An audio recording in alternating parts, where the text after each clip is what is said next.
Near पियर और आज हम पोल्यूशन के आम्बिट के अंदर रहते हुए रादर इक्वेटिक पोल्यूशन के आम्बिट में रहते हुए जो दूसरा इशू है जो कि बड़ा पूछा जाता है आपके एग्ज़ाम्स के अंदर दैट इज़ यूट्रिफिकेशन, उसके ऊपर हम गुफ्तगू करेंगे।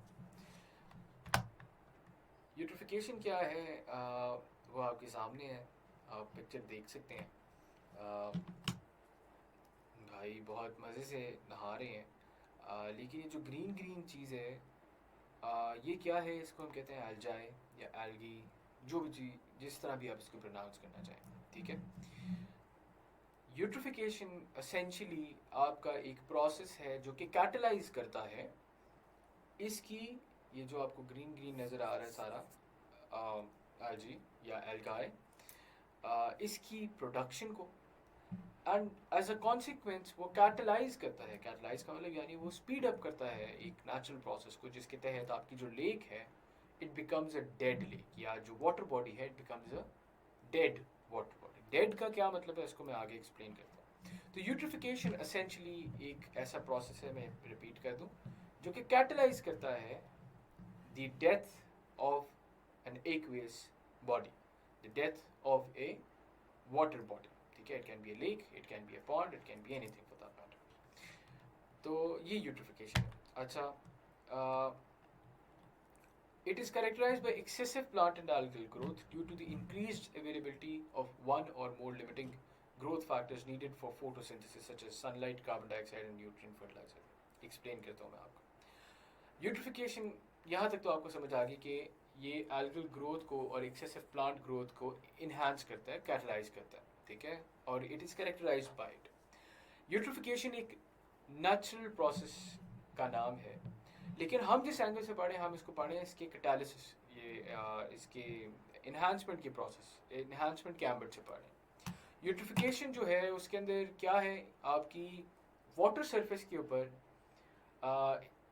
algal ग्रोथ का हो जाना। अब ये देखिए, अगर आप इस पिक्चर को पीछे ज़रा गौर से देखें तो हो क्या रहा है कि आपकी अगर एक वाटर बॉडी है उसकी सरफेस के ऊपर algal ग्रोथ हो रही है, ठीक है, एक एक आप कह लें कवर बिछ रहा है, एक शीट बिछ रही है ऑफ सम प्लांटेशन। तो उसका एक कॉन्सिक्वेंस क्या है? उसका कॉन्सिक्वेंस ये है कि पानी के अंदर मौजूद जो प्लांटेशन है, जो पानी के अंदर मौजूद प्लांटेशन है, जो पानी के अंदर, जो वाटर बेड के अंदर प्लांटेशन होती है ना, सी बेड के अंदर, वाटर बॉडी के अंदर प्लांटेशन मौजूद होती हैं, वो प्लस आपकी जो फिशरीज हैं उन तक सनलाइट नहीं पहुंचती, ठीक है। कार्बन डाइऑक्साइड वहां तक नहीं पहुंचता क्योंकि ऊपर एक आपकी लेयर आ गई है जो कि हवा का जो डायरेक्ट ताल्लुक है विद द एयर, उसके बीच में एक हिंड्रेंस बन रही है। In the same manner sunlight के लिए एक हिंड्रेंस बन रही है, ठीक है। तो ये कुछ सीधा सीधा चीज़ें होती हैं जो कि आपके वाटर बेड तक नहीं पहुंच रही होती हैं। फिशरीज का इसका नुकसान है, आपकी जो वाटर बेड के ऊपर प्लांटेशन है उसके नुकसान है। फिर आपके यहाँ जो डिजॉल्व्ड ऑक्सीजन मौजूद होती है पानी के अंदर, देखें मछलियाँ बाहर आके सांस तो नहीं लेती ना, बिल्कुल भी बाहर आके वो सांस नहीं लेती हमारी तरह कि हम तो हवा में सांस लेते हैं। वो पानी के अंदर मौजूद जो डिजॉल्व्ड ऑक्सीजन होती है उसके तहत अपना गुजारा कर रही होते हैं। और ये जो डिजॉल्व्ड ऑक्सीजन है, जब पानी के अंदर मौजूद आपकी प्लांटेशन मरना शुरू हो जाती है तो वो डीकम्पोजिशन के प्रोसेस के अंदर आपकी डिजॉल्व्ड ऑक्सीजन इस्तेमाल हो जाती है। एल्जी जो है वो आपकी डिजॉल्व्ड ऑक्सीजन को जो है उसकी सप्लाई में भी एक हिंड्रेंस का बायस बनती है because of that protective layer जो कि पानी के ऊपर आ जाती है। सो इसलिए आपका यूट्रिफिकेशन जो है एक डिजास्ट्रस प्रोसेस है for the lake in general and for the aquatic species that reside in that particular lake or that particular water body. Eutrophication, ये जो प्रोसेस जिसकी मैं बात कर रहा हूँ, ये वैसे तो जो कि मैं आपको पहले भी बता चुका हूँ एक नेचुरल प्रोसेस है। अमूमन ये प्रोसेस सदियों के ऊपर मबनी होता है, सदियों के ऊपर मबनी होता है। लेकिन अगर ये सदियों के ऊपर मबनी है और एक ये नेचुरल प्रोसेस है तो आज हम इसको पढ़ क्यों रहे हैं, ठीक है। और why is it such a big issue?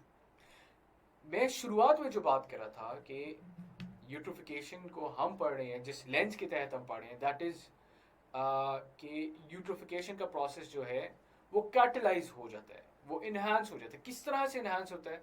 वो इन्हांस होता है आपके बहुत सारे जो न्यूट्रिएंट्स हैं, जो एक्सेसिव न्यूट्रिएंट्स हैं, जो कि फर्टिलाइजर्स की फॉर्म में आप एग्रीकल्चरल प्लांटेशंस के ऊपर इस्तेमाल कर रहे होते हैं, जब वो एक्सेस जो है इस्तेमाल नहीं होती और जो इरिगेटेड वाटर होता है जो कि उन प्लांटेशन के ऊपर जा रहा होता है, उसके साथ मिल के वो सरफेस रन ऑफ के तहत आपकी वाटर बॉडीज के अंदर जाती है।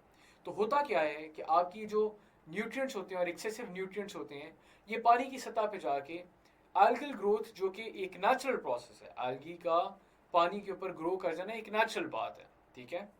तो उस एल्गी की ग्रोथ को वो इन्हांस करता है, और जब ये इन्हांस होती है तो उसका नुकसान क्या होता है? उसका नुकसान ये होता है कि जो प्रोसेस सदियां लेना था, जिस प्रोसेस से सदियां लेनी थी, वो अब कुछ सालों के अंदर आपको होता हुआ नजर आता है।